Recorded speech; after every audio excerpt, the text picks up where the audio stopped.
Today I want to tell you about the most important hour of my day. It's not the hour where I'm recording this. It's not when I'm in the gym. It's not when I'm out running with my dogs or reading or doing any of the things that make a man feel like he's really building something. It's 3:30 in the morning. It's when no one's awake. Nobody's watching. No one's clapping. There's no camera rolling. No mirror to flex in. No one to tell you that you're doing a good job. It's just me and the alarm clock for about 3 seconds to decide what kind of man I'm going to be for the next 24 hours. And here's what I want to tell you about 3:30 in the morning. It's boring. It's boring as hell. It's the same thing every single day. Feet on the floor, walk the dogs, move my body, guard my mind, then go to a job that pays $16 an hour and certainly doesn't impress anyone. And if you lined up every one of those mornings and posted them on Instagram, not a single person would watch them. But you see, that's the secret. Most men think that transformation looks like a movie montage. I used to think that too. They think like the before and after photo, the dramatic moment where the music swells and you throw the bottle in the trash when you're walking into the gym for the first time and everyone starts clapping and there's a bunch of roaring. They think that's transformation. But that's theater, my friends. And theater doesn't change your life. Real transformation lives in the most boring parts of your day. The parts that nobody ever posts. The parts that nobody celebrates. The parts where you're not even sure if anything is even happening at all. And I want to talk to you today about why that is and why most men never embrace it and what actually happens when you do. So stay with me, will you? You see, there's this dangerous version of the message that gets passed around the self-development space like it's the damn gospel. If you want to change, you need to be fired up.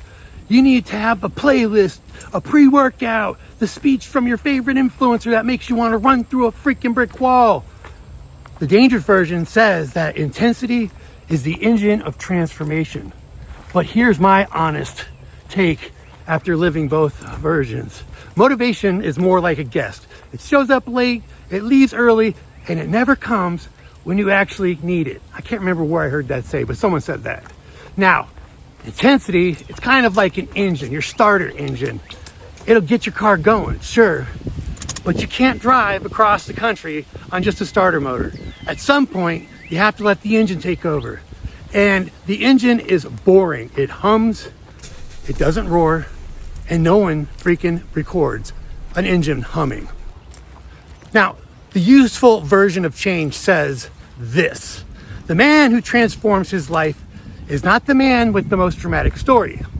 He is the man who kept showing up when the drama was over and no one cared anymore. So let me tell you what my transformation actually looked like.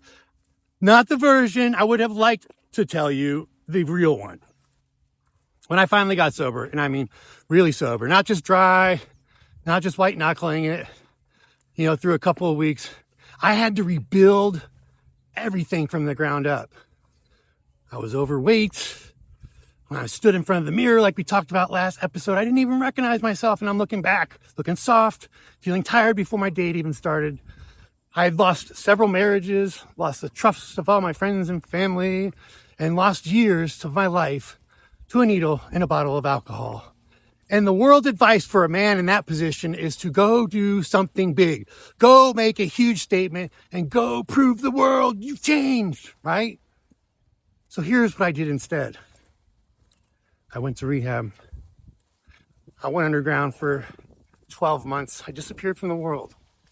And then after all that, I got a job at a gas station making $16 an hour. A former U.S. Marine, a freaking commanding officer who took care of 200 men, someone who spent 15 years running towards the worst things you can imagine as a paramedic and working in emergency medicine. And here I am standing behind a counter selling cigarettes and a lottery ticket to people who don't even know my name. Are you kidding me? But here's the part that nobody tells you. I actually like this low-key life. It sure in the hell is not glamorous. It is very boring, but it's also low stress, and it gives me the structure I need without demanding my soul. You see, my recovery matters more than my ego. And my ego hated this freaking job. My ego wanted me back in charge. My ego wanted the rank, the respect, the visible proof that I mattered to the world. And my ego is what got a needle in my arm and then later had me in the ICU with a tube down my throat. I don't know about your ego. Mine almost got me killed. So I shut the hell up and I went to work day after day. And then the first day of my fitness journey, you guys remember that? And I use the word journey loosely because that makes it sound like a pilgrimage. You know, like the first day, remember I promised myself I'd go for a walk and that was it. Not a run, not a 5-mile adventure, just a little walk. And if you guys remember last episode, remember how many houses I made? 3. 3 houses before I gave up, turned around and went home crying like a little child all the way home after 3 houses. I couldn't even walk 3 houses. But that was the starting line. There's no highlight reel for that day. There's no Instagram post of that. You hear me? But here's what I finally understood, and it took me longer than I'd like to admit to get there. The walk that only went 3 houses, it mattered more than the walk that would have gone 3 miles. Not because the distance was impressive, because there was absolutely no reason for me to do it.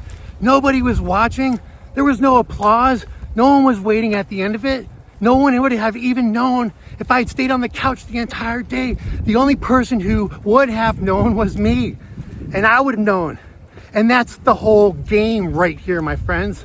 Here's the gift that no one tells you about boring consistency. When you do that same thing that nobody sees, when you keep the promise that nobody would have known that you broke, you are not building a habit, you are building evidence. Every boring morning, every unposted walk, every shift at a job that doesn't impress anybody is that piece of evidence that you are the kind of man who does what he says he will do. And self-respect is not built on the days when you feel like a freaking hero. It's built on the 3:30 in the morning time when you felt like nothing and you still showed up anyway. So let me explain something to you about why this is genuinely difficult. Because if you understand the psychology of it, you are more likely to actually do it rather than nod along and then go back to waiting for your movie moment. Your brain is not wired for boring. It does not like it. It is wired for novelty. It likes new things. When something is new, a new goal, a new routine, a new declaration that this time is not going to, be like last time, your brain gives you a hit of dopamine. And it feels good. It feels like progress. You tell people you're going to change your life. You make a post and the whole world knows about what you're going to be doing for the next 72 hours and you feel like you've already done it. And then that newness wears off and that dopamine, it dries up. And your brain, the same brain that was cheering for you on Monday, starts asking a very different question. It says, is this actually are we doing anything here? Are we there yet? What's the payoff? Why are we doing this? And it starts to bitch. Because from your brain's perspective, if there's no reward, there's no purpose in doing what you're doing. Psychologists have a name for this. They call it the intention behavior gap. It's the space between what you said you were going to do and what you actually did when the feeling of saying it has faded. And most men live their entire lives in the actual gap. They declare that they're going to rush. You're going to get strong. And when that intensity fades, they quit. Done it 1,000 times. And then 6 months later, they declare that same thing. I'm going to do this. I'm going to do that. Da-da-da-da-da. A few days later, the intensity wears off. They quit. Cycle starts over. They quit. Same guilt. Same pattern. Now it's a loop. You see, the men who actually change are not the ones with the most motivation. They're the ones who have learned to act without it. They're the ones who understood that the boring repetition is not the sign that something is wrong. It's the sign that something is working. So let me break this down in a more practical matter, because I'm not interested in giving you a like the philosophy that sounds good on Sunday and evaporates by Monday morning. I want something that's going to actually help you throughout the week. And here's what that boring transformation actually looks like when you apply it. Number one, pick that one thing. Like we've said, pick one thing, not 5, 1. The first mistake almost every man makes, and I've made it more times than I can freaking count, is deciding to change your entire life at once. You're gonna wake up at 4:30, you're gonna go to the gym, you're gonna eat a perfect diet, you're gonna quit sugar, you're gonna read every morning, you're gonna pray more, fix your finances, and become a completely different human being by Friday, even though it's already Wednesday. So your role, my friend. Woo, slow down. Nobody walks into the gym and loads up 315 pounds on the dumbbell, on the bar, and then benches it. At least not me. Most of us would freaking bury ourselves underneath this. So going out into the world and doing that is like the metaphoric version of, like, burying yourself. So if you're not gonna go, throw all the way out in the gym and try to, max out on your first attempt there, don't do the same thing in your life. Pick one clear, measurable promise. For me, remember, it was getting off my ass and getting out of bed when the alarm went off. Not the perfect workout, not the perfect diet, just getting up. That was the whole win. And it took me an entire week just to get that right. And for you, your one goal, it might just be going for a walk or not touching your phone for the first 30 minutes or hour. Whatever it is, just pick one thing. And keep it to yourself at first. Because when you keep one promise long enough, something happens that no motivational video can give to you. You start to trust yourself again. When you do the thing you're gonna do and keep doing it, that's where trust starts to go. That's where it happens, right there. Number 2, win the first 4 seconds of your morning. Here's what no one tells you about rebuilding your life. It does not fall apart in the gym. It falls apart in those 4 little seconds between when the alarm goes off and when your feet hit the floor. That's where the voice lives. It will say something like, skip today, you're tired, you've earned a break, one day won't matter, start tomorrow, do it Monday. Yeah, we've all heard that voice. You know the voice I'm talking about. I know that voice. It has talked to me. It's talked me out of so many things in my life. Hear it all the time. So just recognize that voice is going to exist. Do not give into it, okay? Any obstacle that starts out first thing in the morning is leaving that 4 seconds. So the solution is not to argue with the voice. The voice is a better debater than you. It has more practice. The solution is to move before that debate starts. The alarm goes off, bam, feet on the ground, start walking. No negotiation, no thinking, no lying there giving that voice time to build a case. Your brain will jump inside your mind within 0 seconds with the same old song and dance. Don't give it the chance. You're not trying to win that argument. You're trying to win those first 4 seconds. Alarm goes off, feet on the ground, and you move. 3, track the boring. I know this sounds so small and so stupid, it's almost worth skipping, but don't. Every single day you do that minimum little activity, the walk, whatever it is. Put a sticker on the calendar, make a mark, an X, whatever it is, in a notebook, wherever, I don't care, just make it visible to yourself. And here's why this is so much more powerful than it sounds or looks. For the first few weeks, that row of X's means absolutely nothing, but you start to string a couple of them together and then something flips inside your head. Now you've got a chain, and that same brain that was negotiating against you a few weeks ago trying to get out of bed now does not want to break that little cycle you got going on, and it's not going to mess with you. You've now turned your own stubbornness into your ally. Your brain wants to see that streak continue, so give it the damn score. Let it work for you for once. 4, don't miss 2 days in a row. This is the only hard rule that I'm going to give you. One mistake, hey, that's life. You're a human. You're not a damn machine. The research on this topic is actually clear. Missing 1 day does not erase all of your progress. You're not going to turn into a little gremlin and evaporate. The work you did before is still there. Now, 2 missed days is the beginning of a slide back to where you came from. Okay, because 2 becomes 3, becomes a week, becomes you standing in front of the same mirror 6 months later, wondering why the hell nothing has changed. All right, miss once, fine. Just never let it become 2 times. That's the guardrail that keeps you in the fight. So listen, my friends, I'm not going to lie to you to make this point. The boring path is not sexy. It is not going to make a great story at a party. No one is going to be impressed when you tell them that you got up at 3:30 for the 87th day in a row.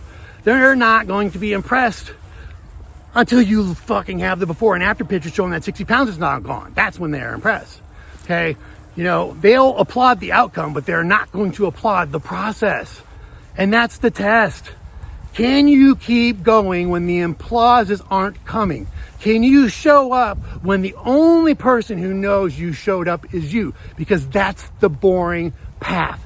That's what it actually demands. Not one heroic moment. It's 1,000 unremarkable ones stacked on top of each other. And I'm not telling you that the boring path fixes everything. It doesn't. Life will still hit you. Bad things will still happen. The world will still be unfair. What I am telling you though, my friend, is that when those things come, and they're gonna, you will face them as a kind of man who has evidence. Evidence that he has done hard things before. Evidence that he has kept promises when nobody was watching. That evidence doesn't make the punches hurt less, but it does mean you'll still be standing when they stop swinging. And hell, you might even have a smile on your face. So let me bring this back to where we started. 3:30 in the morning, alarm goes off. Nobody's awake. Nobody's clapping. And here's the truth of it. That hour has not changed in 16 months. It's still dark. It's still cold some mornings. It still starts with me not wanting to get up. I am not bouncing out of bed like a freaking fairy with wings or a fitness influencer with a smile on my face and a protein shake waiting for me on my nightstand. I groan. I'm irritated some mornings, and I still hear the voice trying to negotiate with me. But here's what's changed. I know what happens if I stay in bed. I've lived that version of my life. And I know if I let one day become 2, become a week, become me standing in front of a mirror a year from now, heavier and softer and more disappointed than I would have been if I had just gotten my ass up that day. And I know that version well enough to be afraid of it. Not afraid like I used to be, but, you know, the kind of fear that paralyzed me, afraid with a plan, afraid with the evidence that the other side is real, and I want to experience that more than I do getting a few extra minutes of sleep in bed. The man I see in the mirror now is not a different man, so to speak. He's the same engine aimed somewhere better. He's the same man who walked 3 houses and cried, who worked at a gas station for $16 an hour, who got up at 3:30 when he didn't want to, and no one was applauding, and he was the only one experiencing it. And that knowledge is worth more than the old Jaguar that I used to have. It's worth more than the money in the bank that nobody freaking knew I had anyway. And all that stuff could be taken away anyway. But the knowledge of what I'm capable of, nobody can take that away. So let's bring this whole message home. Here's your challenge, my friend. Pick one boring thing. Not the impressive thing, not the thing that you post about, the thing that nobody would know you did. The 3:30 a.m. alarm, the walk when it's raining, the gym when you're exhausted, the sobriety meeting that you didn't want to go to and wanted to be anywhere else. Pick that thing and then do it tomorrow. Not for the rest of your life, just tomorrow. And then do it the next day and the next day and the day after that. And then drop that thing in the comments. Not your whole life plan, just that one little boring thing. Or say it out loud. Put it in writing somewhere where other men can see it, make it real. And then do me a favor, come back in 30 days and tell me how it went. About subscribing to this channel, my men. I'm not gonna beg you, but here's the honest math. If you subscribe, you get one of these lovely messages every Sunday, a message that's designed to start your week pointed in the right direction instead of doom scrolling. You've got something that might actually move the needle of progress. That's the trade. And if you're the kind of man who does the boring thing when nobody's watching, you already know what to do. This is Diaries of Masculine Men. It's Ken. Here, there are no excuses, no victim mentalities, just the honest work of becoming the man that you always wanted to be. I'll see you next Sunday, and be ready to work.